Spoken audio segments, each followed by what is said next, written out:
Teman-teman sekalian, hiduplah menjadi orang yang mengurus diri sendiri. Jangan urus orang lain. Dosa itu ada dua. Ada dosa berhubungan dengan Allah subhanahu wa ta'ala. Dan ini Allah punya sifat maha pengampun, maha penyayang. Kata Nabi SAW, buku-buku dosa akan dimaafkan oleh Allah kecuali satu buku, yaitu hubungan seseorang dengan orang lain. Kalau sama Allah kita nggak sholat 20 tahun, taubat di tahun 21, Allah terima, selesai, maafkan. Kalau itu disuruh qadha, orang tidak keluarin zakat, lalu kemudian dia taubat, dia keluarin zakatnya. Orang yang punya utang Ramadan dia bayar. Tapi kalau sama manusia nggak bisa.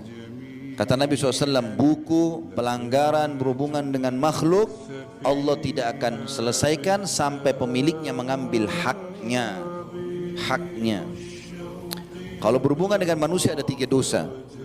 Ada dosa yang berhubungan dengan masalah pengambilan materi, kayak mencuri misalnya, ngambil bendahnya dia. Ini cara taubatnya harus taubat kepada Allah, minta maaf sama dia dan kembalikan curian itu. Kalau tidak, dia akan tuntut hari kiamat. Yang kedua, perusakan citra, ghibah, fitnah, mencaci. Ini harus minta maaf. Lalu kemudian memperbaiki nama dia. Yang ketiga adalah perusakan fisik, memukul, melukai badan. Ini hukumnya taubat kepada Allah, lalu minta maaf sama dia. Kalau dia maafkan tidak masalah, tapi kalau tidak, ada kisos. Kalau kita cungkil mata orang, mata kita juga dicungkil. Kalau kita jatuhin giginya, dijatuhin juga gigi. Bahkan setiap anggota tubuh ini ada diah, ada dendahnya. Satu gigi itu bisa dibayar atau harus dibayar dengan 10 ekor unta. Disebutkan dalam hadis, karena tidak bolehnya orang sampai merusak fisik orang.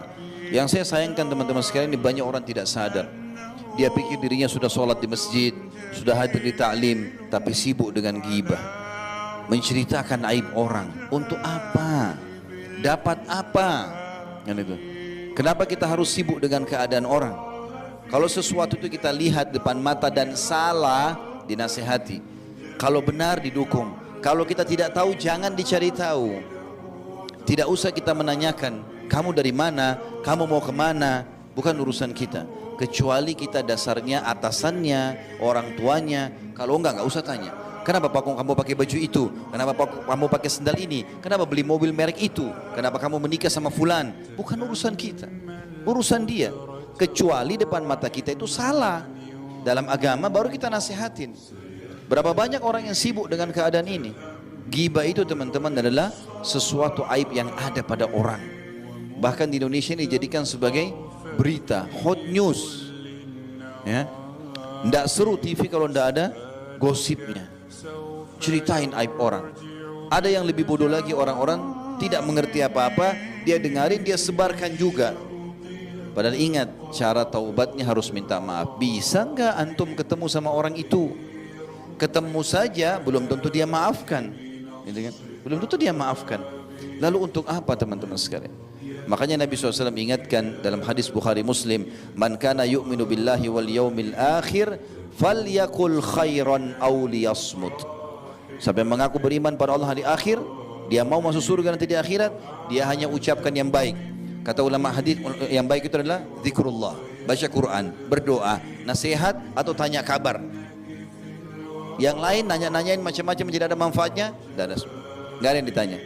Makanya Nabi SAW mengatakan juga dalam hadis lain, min husni islamil mar'i tarkuhu ma la ya'ni.